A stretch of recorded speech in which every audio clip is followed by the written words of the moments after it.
Oh gosh, my highlights of the year, that's always a really tough question. I think at different points over the year there's been a number of them. Personally, I was really pleased to see our 442 Reading Challenge programme get off the ground. That's something that I'm quite passionate about, literacy in young people, so that's been really exciting for us.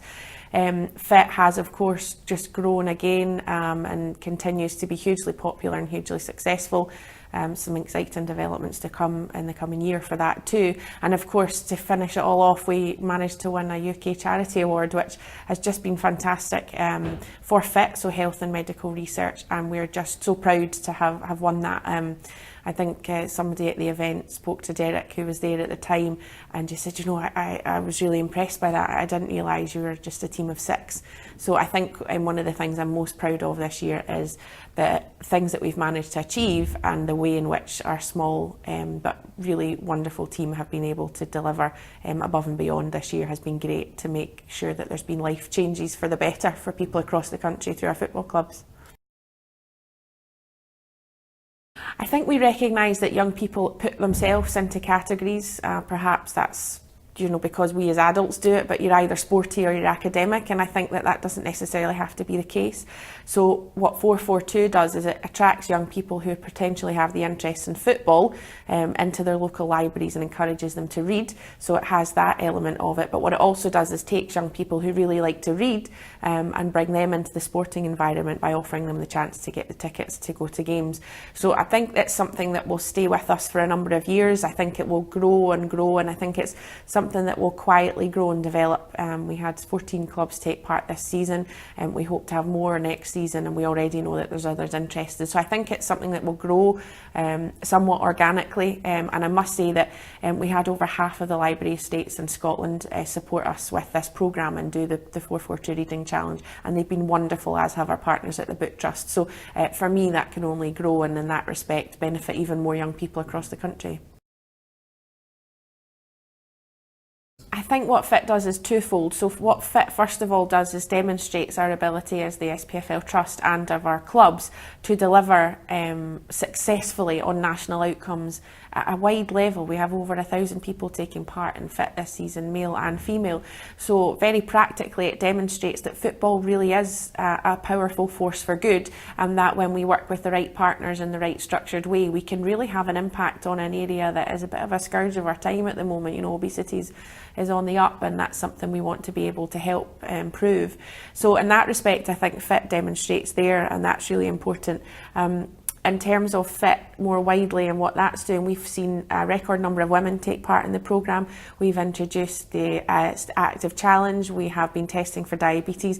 We're also gathering information that we already have for FFIT, and we have it for thousands of people around their mental health growth and development within that area. And we're currently gathering all that up slightly separately to how we usually do it for the other FFIT data, so that we can also demonstrate the impact that FFIT has on a person's mental health and their well-being more widely. I think we're also looking at developing the fitter families, and I think that's going to be a huge area for us as we grow and develop. And naturally we've got other countries who are coming on board and becoming part of the FFIT family in this coming season across Europe, which is wonderful. I think, you know, we probably recognise that I always have to be careful how I say this. we recognise that, you know, we're never going to naturally have the best performing football league in the entire world. We're right next door to the Premier League. You've got the Liga, you've got the Serie A, you've got the Bundesliga, and all these other nations who are a wee bit ahead of us potentially within that side of things. But what FFIT does is it demonstrates that Scotland and Scottish football and Scottish SPFL clubs are at the forefront within the world for the development of men's health interventions in the football setting. So for me, that is massive. You know, we've set ourselves an ambitious challenge to become the most community engaged league in the world, and FFIT is a really good example of how we're able to deliver on that. And so to have other clubs, other big clubs, other big leagues, other FAs coming to us to want to find out about what we do and how it works so well, and to have us impart some of our knowledge on them to be able to deliver it, is hugely, hugely exciting for Scottish football.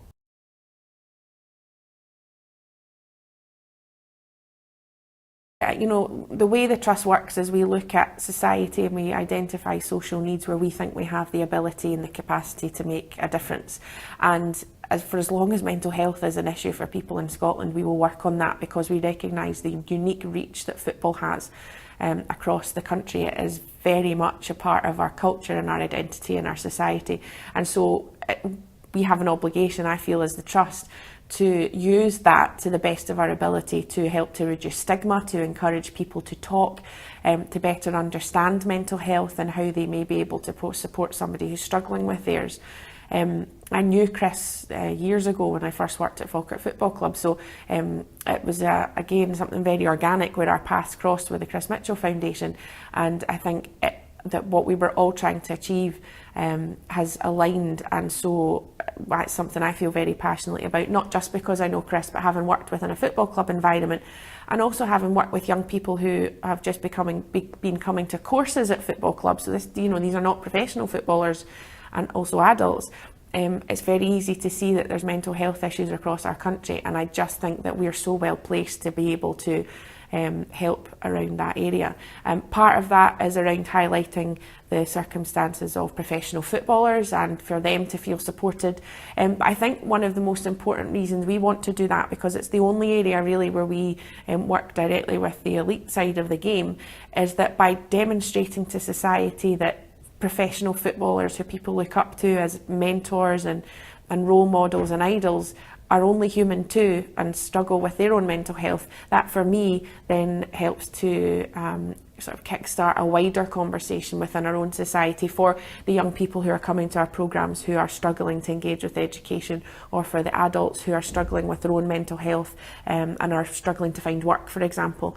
So that element for me is twofold. It's about how can we bring our mental health first aid training into clubs, not just for the benefit of professional footballers, but also for those wider football communities. And we know that there were 779,000 engagements with professional football club in non-match day activity in the last season.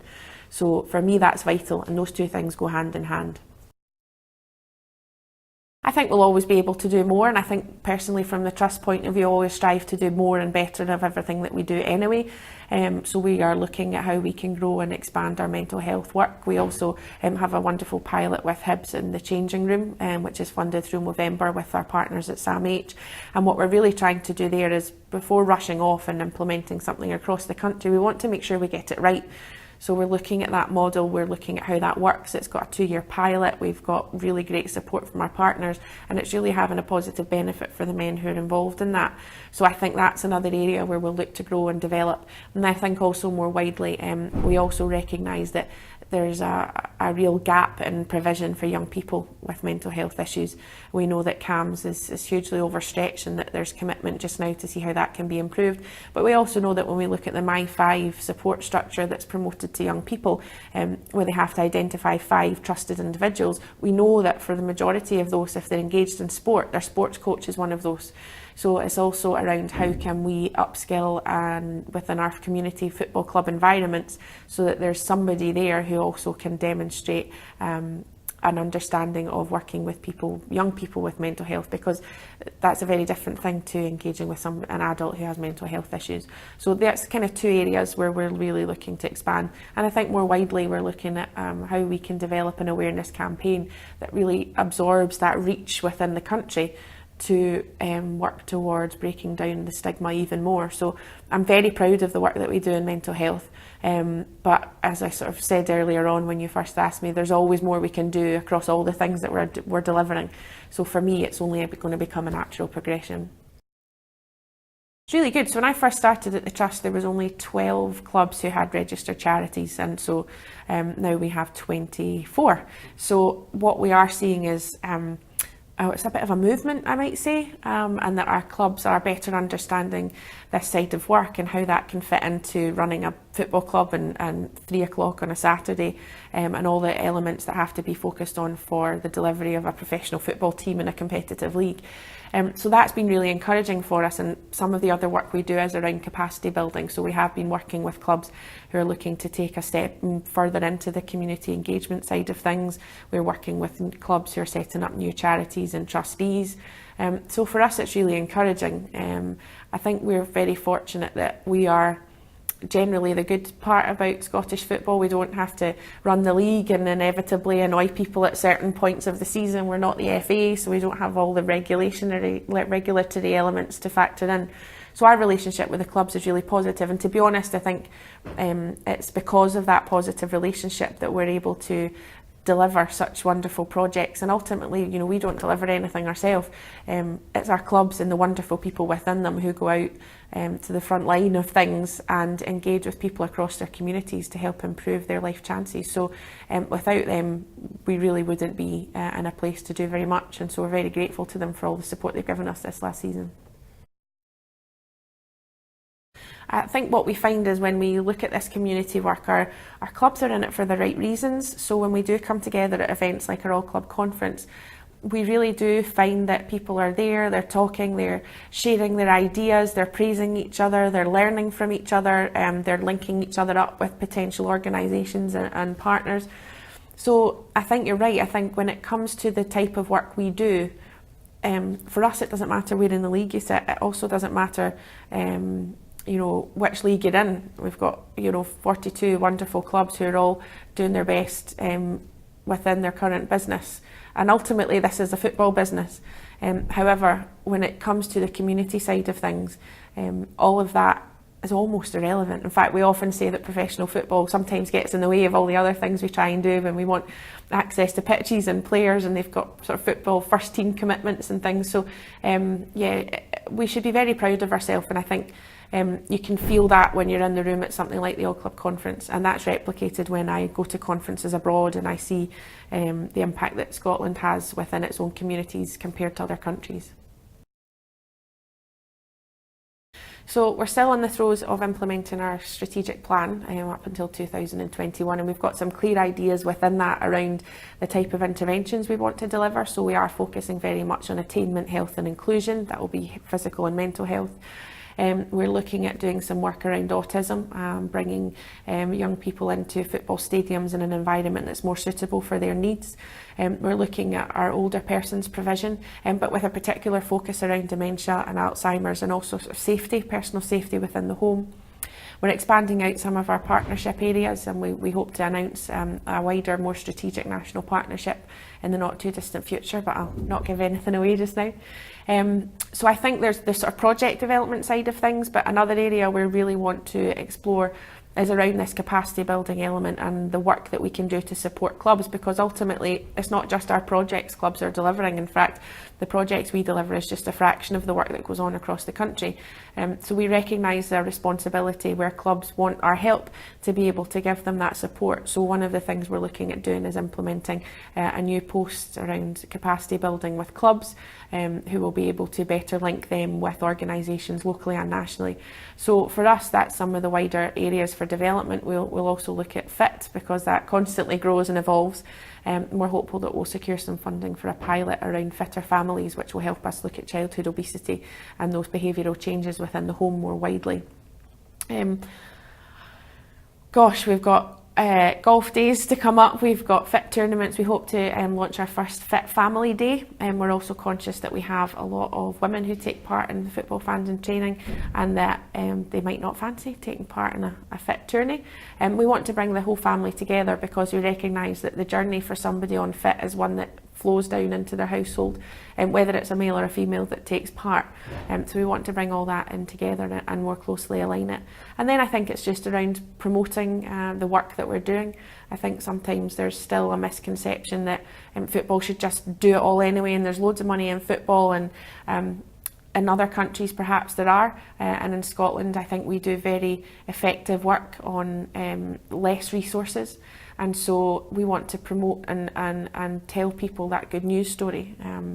Football, for good reason at times, is subject to a lot of criticism. However, we shouldn't let that overlook the wonderfully positive work that goes on every single day. And sometimes the criticism that's levelled at professional football does relate to match days, that kind of thing. And that really is 1 day out of 7 a week where a club is engaging and working and doing so really positively. So a big part of the work that we'll do over the coming year is continue to better tell our story, and things like this is a really good way to do it, be more proactive as we do that, and work with partners to really show the worth and the value that our football clubs have in their community, but most importantly to demonstrate the real life-changing things that are happening for people who engage with their football clubs. And we have people who are securing jobs, we have people who are reversing type 2 diabetes, we have wonderful older people who are coming out of their homes for the first time in 4 years to take part in Festive Friends. There's some phenomenal things that happen at football clubs across our country, and one of the things we will focus on over the coming year is to continue to tell those stories.